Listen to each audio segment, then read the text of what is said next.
We're entering into a new book of the Torah, the book of Leviticus.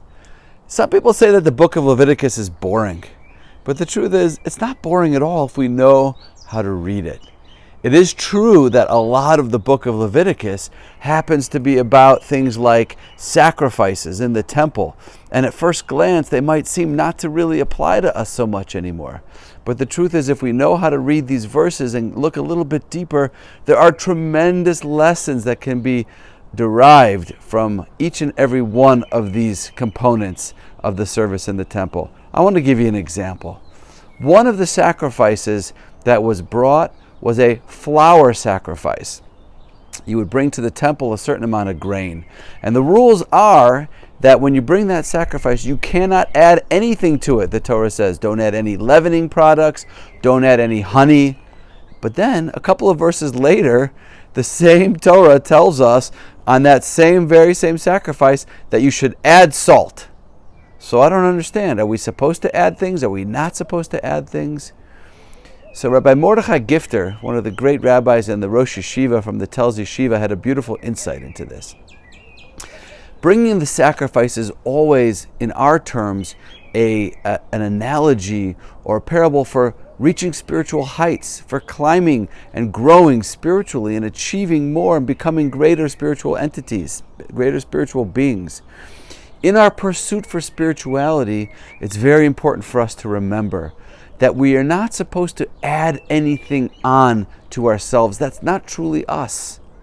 The goal of spirituality is not to be somebody else, to find what it means to be a great spiritual person and to mimic that person or to try to be that person. That's not what spirituality is all about. We don't add on foreign substances to who we are.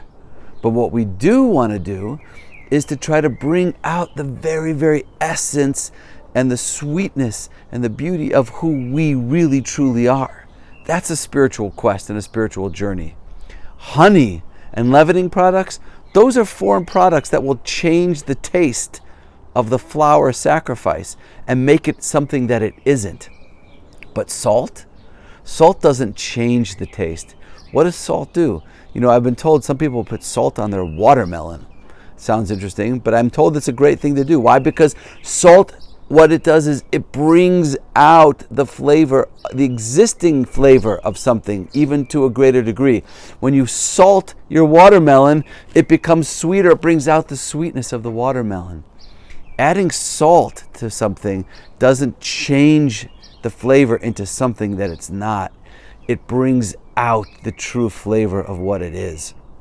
So adding salt to our sacrifices, to our flour sacrifices, means that in our pursuit of spirituality, we're not trying to be someone that we're not. We're not trying to imitate or mimic somebody else. What we are trying to do in our spiritual quest and journey is to figure out what our true essence is, what our greatest qualities are, and develop them and work them through and work them out and bring them into a greater reality, into a greater realization. And that's what a spiritual journey and a spiritual quest is all about. So that's something to think about. We can discuss this at our Shabbos table. How do we bring out our truest essence of ourselves? How do we bring out the essence of somebody else? And that is really what spirituality means. Wishing everyone a wonderful Shabbos, and just want to remind everyone that next Shabbos, next week, Allie and I will be in America, and we're looking forward to seeing everybody a week from Sunday. Please join us and come celebrate and be part of the community, and we'll see you all there. Wishing everybody a wonderful Shabbos. Shabbat Shalom from Yerushalayim.